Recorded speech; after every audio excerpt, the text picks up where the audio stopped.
trouble for that. Okay. I appreciate y'all being here as always. Tennie is in Alexandria speaking to a group of pastors and lay folks that are working to put recovery first and foremost, well, not first, but a little bit more out there in their congregations across the country. I want to start, if you have not received the newsletter yet, I also want to start by announcing that Tennie is officially retiring at the conclusion of this year. As she says, she'll probably be busier than she was when she wasn't retired.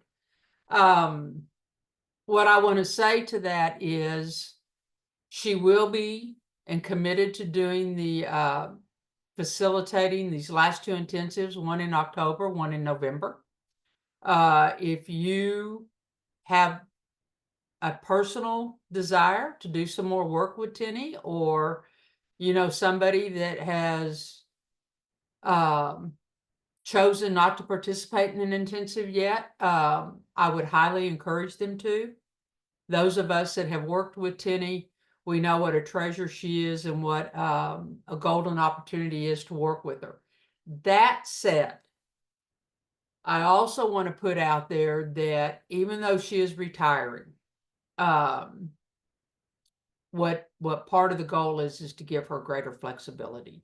We all know she's doing the cruises. Next one coming is in February out of New Orleans.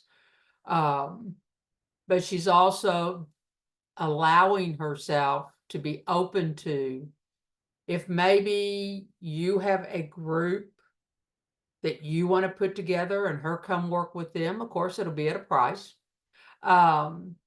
Or if she's already got a couple of people inquiring, if she would travel to them and do another family session or a couple of days with their family that maybe they were here previously and some of the family didn't make it, those kind of things.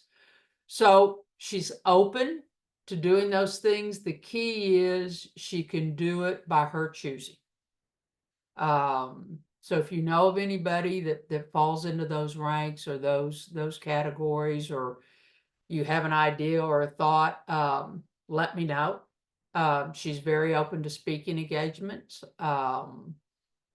She's got a couple of those lined up, along with the Overeaters Anonymous program, those things. So, you know, just kind of hold it out there, as she always says, as a possibility.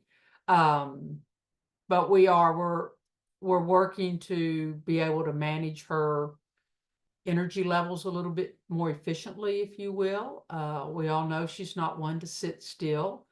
But by making this change and she's at the point to kind of let it go, it's a good thing. It's all a good thing. I've had several inquiries already this morning. Is she sick? What's going on? It's none of that. It is, she's 80, she'll be 82 here in a couple of months. And she's earned the right to do what she wants to do, when she wants to do it, how she wants to do it. So keep her in your prayers. I'm sure there'll be a little bit of heartfelt emotion about it when it finally sinks in the end of the year. We will be doing something to celebrate and honor her. We're right now thinking along the lines more of a virtual thing, so more people can participate than having to travel to Abilene to do something.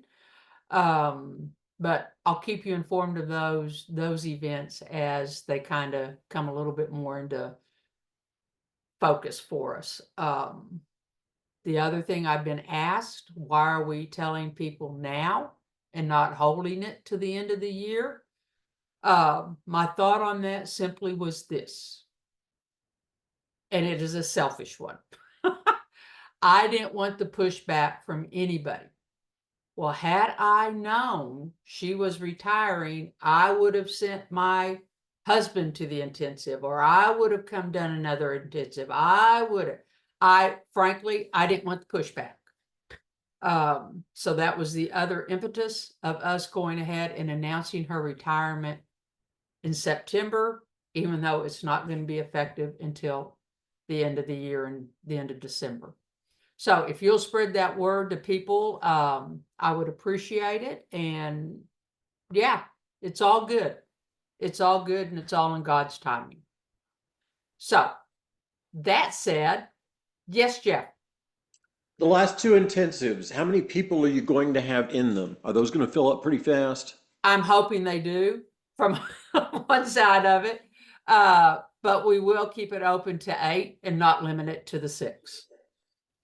And that's the other reason we're saying, I try to be very transparent with y'all. If demand dictates and we get to do one, not have to, we get to do one that first or second week of December, we'll plug it in. It's not there right now. But if God is so gracious that we need to do that or have a demand to do that, we shall. And we're trying to keep her calendar pretty open those first couple of weeks of December to see if that materializes. Thank you for asking. Anybody else have any comments as regards to that? Well, y'all know, I think everybody has my direct line, so don't hesitate to reach out and ask. And like I said, I'll be as transparent as I possibly can be with everybody. So on to today of being in tune with oneself. I always, as you know, grapple with what to talk about. And in my morning readings, this concept of being in tune with oneself has been the predominant theme in this little section of this meditation thing that I do. So I thought, what does it really mean to be in tune? I was one of those band kids. And so in tune always was, tune your instrument to the flutes or tune your instrument to the violins, depending if it was, the band or the orchestra, or, we have to go get the piano tuned. It's off key. So we always usually associate in tune for a lot of people with the musical instruments or singing in tune with one another, which God knows I can't do. But it also, from the other side of it, we hear it used, they are in tune with one another when it comes to work or athletic performances, or even within a family or within a business. Are you in tune? Are you really linked in with each other, working towards the same goal, if you will? Do you work in a cohesive manner? Well, to be in tune with oneself, we have these internal battles and we have these external battles. And some of them we have talked about, and they relate very much back to learning to be with oneself and moving forward. The battle we constantly face primarily is the battle between the ears, those thoughts, those concepts. And we talk a lot around here about taking control of your thoughts, taking control of your mind. We do have a choice. We absolutely have a choice of what I focus on. I can come from that victim mentality of, oh me, it's all my fault. This happened to me, poor pitiful me. And a lot of times when we're in our addictive state, using our addictive substances, that's where we're coming from. We use various excuses not to become the champions that we are meant to be. We come from that victim mentality. We can take our thoughts hostage. Think about that a minute. We can take our thoughts hostage. Now, what does that mean? That simply means when that little negative self-doubt cam starts to creep up when something doesn't exactly go my way. Well, I'm just not good enough, or I made the inappropriate decision. All of that. I don't have to listen to that. A minute ago, we were laughing with Sally, and she was saying, I think she said good Sally and then crazy Sally. Most of us have that dialogue one way or the other. I can choose to listen to this voice of negativity, or I can take that hostage and put it aside and choose to replace it with another thought. Now, I'm not saying a lot of people, oh, Pollyanna positive, here comes Cam. I'm not saying that makes life perfect by any means. But what I am saying, it changes my state. And the state we are in precedes the state of what we are going to do. Think about that. My being precedes my doing. If I get up and I allow this negative BS to overshadow what I do today, will be far different than if I get up and say, okay, it felt like the shoe dropped last night, and you can retreat all that negative, or this is what has happened now. Okay, in my belief system, okay, God, that window or door may have closed. What is going to open up? If I concentrate on this negative, I'm going to sit here on my duff and not do a damn thing. If I look at it as, okay, what door's going to open? I have a little bit more motivation and enthusiasm.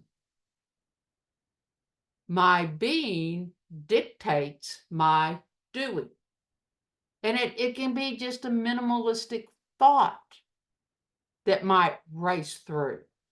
The key is we have to change the habit. We have to change when and all of us do it. I don't care who the heck you are. I don't care how long you've been in recovery. I don't care how long you've worked on your codependency. I don't care. If you're truly honest and looking in that mirror, as painful as it may be sometimes, it can be as refreshing. Why? And all of this ties together the things I know I've talked about the last 5 months. Why do I think the way I do? That hard wiring. You've got to be in tune with yourself. And what I was saying about I don't care, we all at times have those self-doubts. We all at times question ourselves. We all at times, in pursuit sometimes of a goal or something, we might get whelmed over. Think about that. Whelmed over. And when we become overwhelmed, that's an opportunity to, if we are in tune with ourselves and listening, I need to step back a minute. Because when we are whelmed over, we begin doing things just for the sake of being a doer, not being a being. When an architect steps out, and I've got one of my kids from the home, and talking to him the other day, I had this thought. They just designed this new dinosaur exhibit thing at Six Flags. Now I'm going to bore you with the story. When I was at the home of the Masonic Home and School for Kids, For whatever reason, Arthur touched my heart. No family, no parents. He was at the home. He was truly an orphan. There was a summer there that Tom, my counterpart, and I recognized these kids, and it was kind of needled by Arthur. We got to get these guys out into a workforce. We've got to get them a job. Tom had a contact at Six Flags. So Tom and I alternated weeks that summer of who would get up in the morning, get him to school, get him to the Six Flags. The home did let us use the van, the school van, and then be there at 1 o'clock in the morning because it closed at midnight to get them back. And in there sometimes to get the kids on their appropriate shifts, we got to do that. For Arthur to come full circle 30 years later as an architect, and he's done numerous projects at Six Flags, but this was his. Quorum, who he works for, gave him this project. So we were talking about it, and he's been very kind and gracious to include me in some of those accomplishments, to let me know. But he said, you know, Coach, when I got this project and it was all mine, I felt a lot of fear. And we always had this thing about Six Flags. And if I ever got to do anything at Six Flags, what would I do? And he said, you know, I had to sit down and really think, what did I want it to look like? What did I want this dinosaur thing to look like? Because they wanted dinosaurs. He said, I had to sketch that out first. Then I started worrying about how am I going to wire it, because it talks and, you know, has all the movements and the animation, all of that stuff.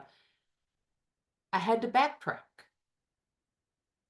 Some of my colleagues would come into the office. Well, aren't you going to worry about how the arms are going to move, or the jaw's going to, or the roar, whatever? And he was, I can't do that until I have a vision for here. My point to that is, even in our recovery, until we have a vision or the thought of living our lives without that substance, we don't know how to get there. And part of the wiring is, okay, I'm going to go to meetings. I'm going to do what I'm told to do. I'm going to learn to follow direction. That's where the details come in. Many of us lose that internal tuning, if you will, is because we get sucked into the details and doing rather than remembering the picture, the goal. And when we get into that, and the details are important, you know they are. But when we get into just the doing part, we lose who we are. We lose being in tune with ourselves. And we've got to take time to step back. Maybe it is as simple as, instead of sitting down at dinner tonight and rushing through it, it's that mindful eating part we get to do here at Shade sometimes, or just eating a little slower. You know, or that is one thing I have learned watching Spencer here. Our schedules are a little different because of the intensive this week. Usually on every morning, he has a client he goes works with personally. Well, during the intensive, they don't do that. So this morning he was here at 7, worked with the clients, went and changed, and he came back about 8:30. He doesn't have to be here until 9, have to be here. And I was just like, are you okay? And he said, you know, I just needed a little time with myself. I just kind of sat there and went, whoa. I don't know what's going on, and he'll share when he's ready if he chooses. But he just needed to step back and he doesn't feel guilty about it. How many of us sometimes, when we're whelmed over or we have our to-do list and we haven't checked everything off of it and all of that, we feel guilty for maybe stepping back for 5 to 10 minutes. Or, I'm going to take this evening to go do something just for camp. Well, I've got all this other to do. Sometimes we need that step back to restore what we're really working towards. Sometimes we forget that. We've got to be a reminder. And then being in tune is that instinct, and we all know what we're talking about. It's that gut level instinct. How many of you have ever gone, and this, I've really had to learn to accept this, but you have gone to a restaurant, ordered your meal, maybe had some, I don't know if I want that, or, so you decide what to order. And as soon as the waitress or the maitre d' or whoever walks off, the table next to you gets their order. And you look over and you kind of hear it sizzling, or you kind of have that aroma of whatever the entree is, and it just looks so. I call it food envy or order envy. Do you know how long it took me to learn? Cam, you can change your mind. You can ask the waitress to come over. Say, if they haven't started my order yet, that looks really good. I want that. It's the same thing in our lives. We can change our minds. We can change our minds. And it doesn't mean we're bad, awful, or wrong, or that we made a wrong decision. That's also being in tune of knowing where I came from, why I believe the way I believe. I'm gonna really date myself here. Do any of y'all remember back in the day, when the soldiers in Ohio, oh God, I've forgotten where it happened. One of y'all are old enough to know. But the young woman, it wasn't upset. It was a protest. The young lady put a flower in the barrel of the National Guard's gun. And I can remember my father twisting off. Well, if they get hurt or they get shot, and it turns into a riot, it's her fault. She shouldn't be there. She should know differently. Her parents didn't raise her right. Little girl, don't you ever get caught in that position. They were doing a little follow-up news clip when I was passing through the living room last night about the young woman that was over in Israeli, had been there a week, and she was there to protest, and I don't know if a sniper shot her, I don't know. But the young woman lost her life. And I was right back to that little girl. But I've changed. There's a part of me, whether you agree with me or not, that wishes I had some of that in me, that grit, when something I don't agree with, that I would be willing to go stand up for my beliefs in that regard. I've changed.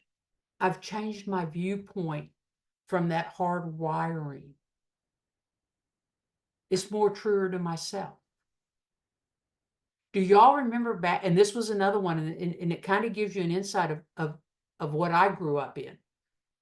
When the relay team, the all African American Black relay team in the Olympics years ago, stood up on the podium, and when the national anthem, and it was back during the Black Panther days, and they put their hand up, and Oh my God, the uproar. Fast forward. As we have learned, if you're open and again, this is my personal opinion, the atrocities that some of our various communities have endured, and that was their opportunity in a national stage to call attention to it. I kind of had the realization that it's no different that Wednesday night that I went back to the home and school and I told my superintendent off because I didn't agree with the way he treated the kids. Hence, I didn't work at the home much longer and I got to come to Shades of Hope. Minor detail there. We've got to be in tune with ourselves and our beliefs. For me, in this transition, it's understanding those things and why I believed on some issues. That's what I was taught. Okay. But that doesn't mean I can't broaden my horizon and change some of my belief systems. Now, there are those that I will hold true and near to my heart to the day I die. But it's okay to change our minds. Do you realize that? I was talking to a client yesterday who has carried a certain issue all of her life. And it has constantly, and I was just like, what happened? What would happen if you changed your mind about it? Really? I could do that? Very professional woman, very intelligent woman, love her to death. Change my mind? Change your perspective sometimes. Changing your mind and changing your perspective are very interlinked. Changing my mind about what I want to eat is not the same as changing my perspective on that entree. Changing my perspective might be a better phrase of how I react, like my story of the Black Panthers and that.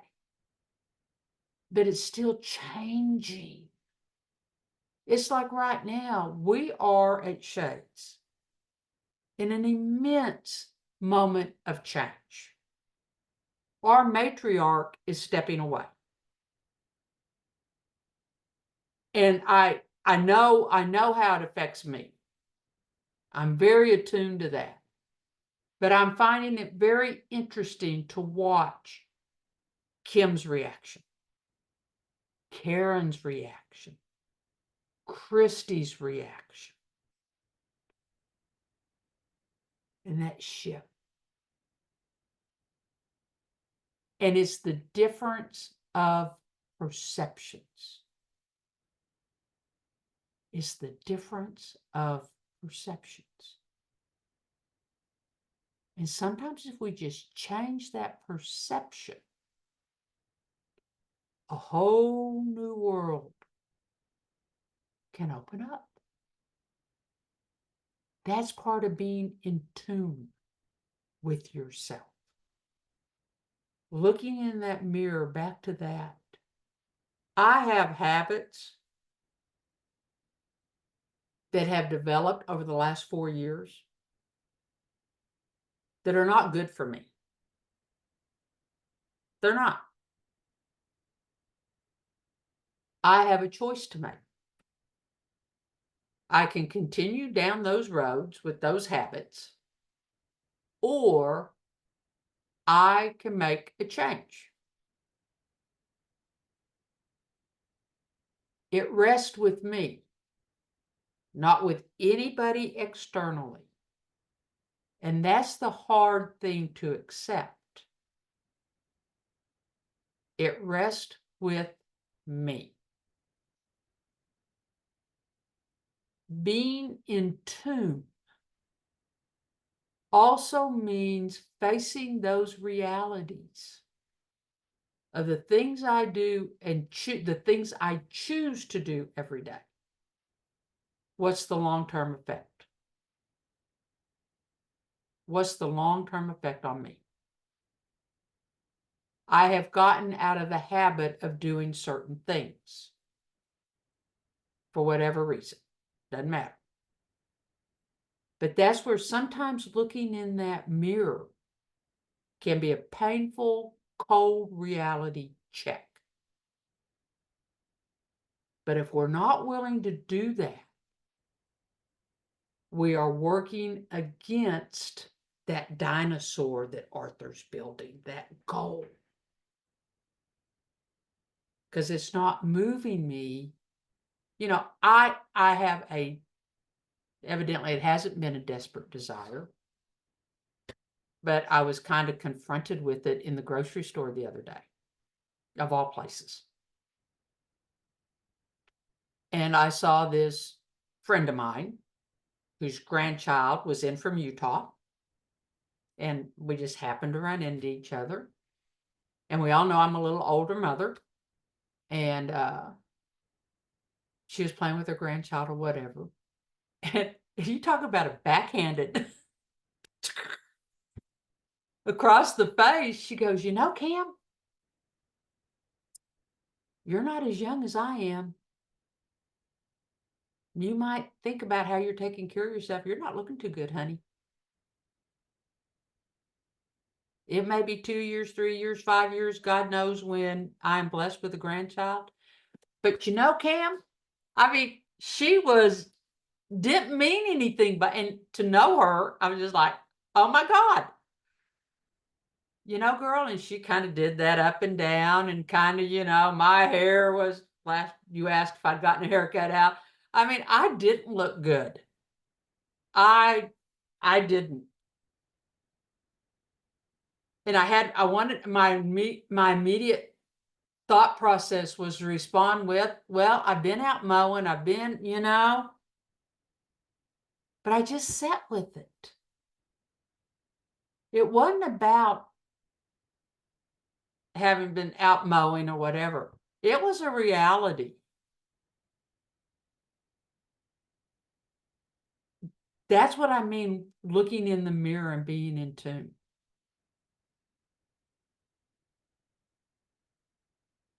If one of my goals is to be able, whenever and if God ever chooses to bless us with a grandchild,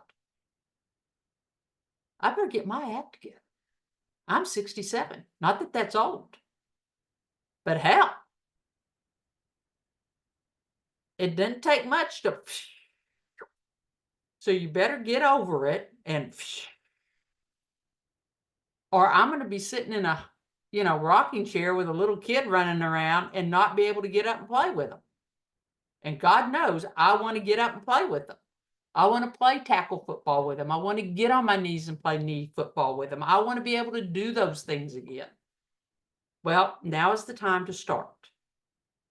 That is being in tune with yourself and facing the realities. What are your dreams? What are your aspirations? We all are different phases of our lives. They change. They come into focus. Depending upon where we are, they may be different. But you've got to be in tune to know who you are, why you believe the way you believe, and perhaps new perspectives. What thoughts serve me and what thoughts do I need to take hostage and put aside? What do I need to ruminate on? What do I need to reject? What do I need to throw out? Who do I run with? Who is my inner circle? I texted that lady back the next day and says like, I don't know if you meant to, but thank you. Thank you for your honesty. I could have been angry about it. Truth hurts sometimes. who you are, where you want to go. Get that big picture out there. And then when you are whelmed over, I love that phrase, whelmed over. Step back. Step back. It's not about being self-indulgent. What is wrong with yesterday coming back, kind of had a little situation, and putting my head back for 5 minutes and letting the headache dissipate?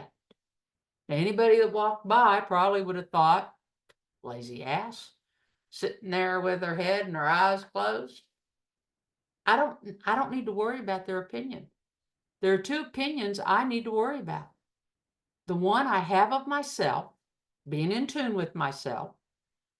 The one in my belief system, the God in my understanding has. Am I being the things and believe the things God says about me as her child, whatever you believe?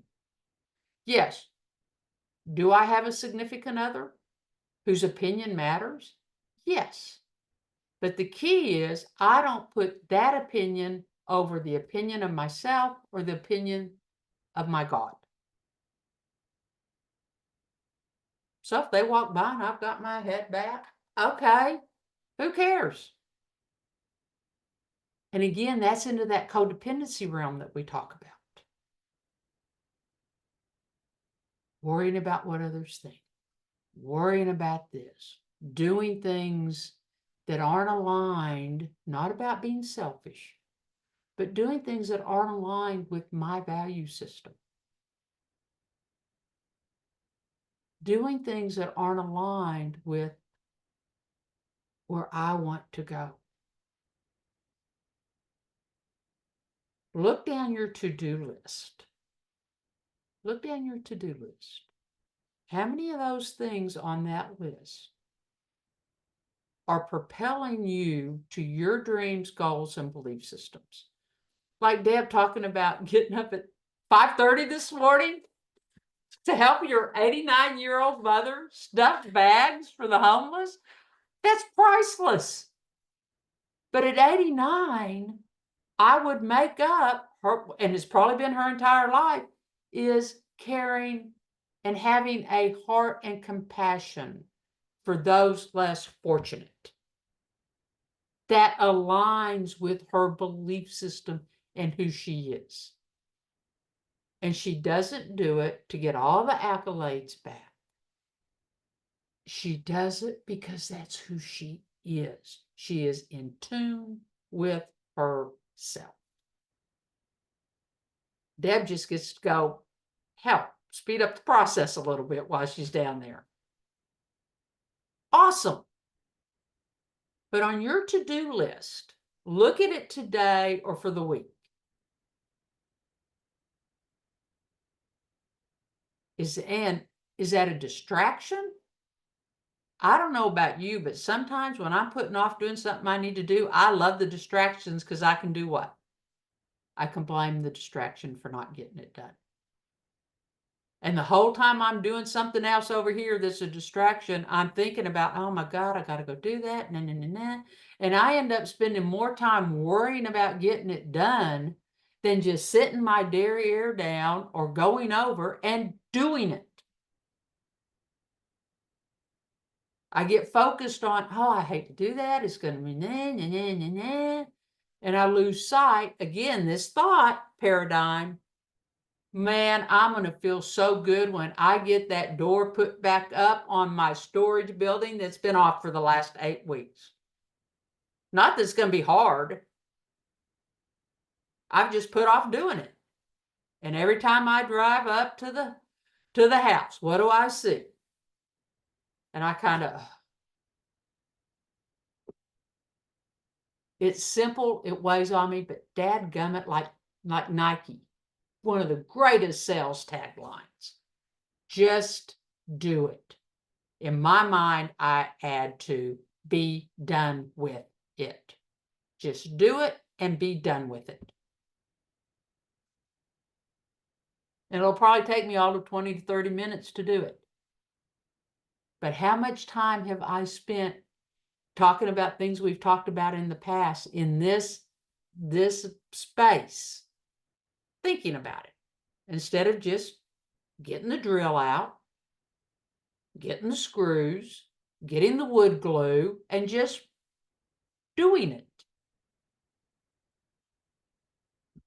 There are those things in all of our lives, from the simple and mundane to greater task.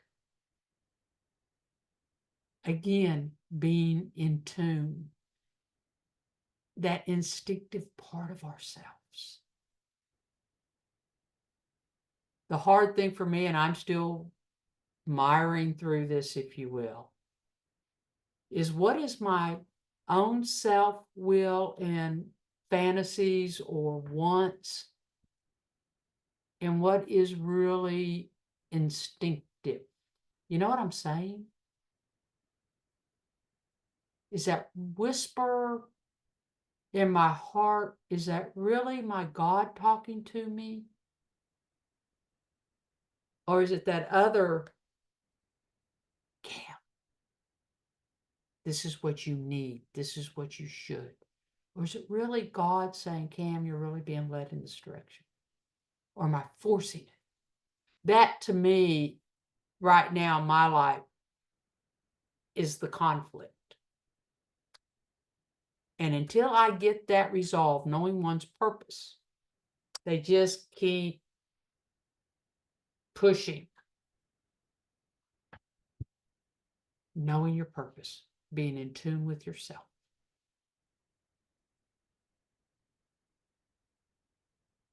Think about it. I appreciate y'all listening to me today. Anybody have any comments or thoughts? I'm sure I've got my little notes here and I haven't looked at them. I'm sure there's something I left out. Yeah, aim for progress, not perfection. That was the one. Yeah. So, anybody have any comments? Jeffrey. I will be glad to. That was great, Cam. Thank you so much. I think as far as the voices go, what I have learned over the years is the one that is telling me, okay, you got to go do this right now. Hurry, let's go do this, is probably not the one I want to listen to. It's the one that is, like you said, Cam, you need this. It's that still, quiet voice. It's the one that kind of comes not as a voice so much, but as I need to go do that. You just know in your heart and your mind, that's the way. And then tell the other one, the big one, to go shut up.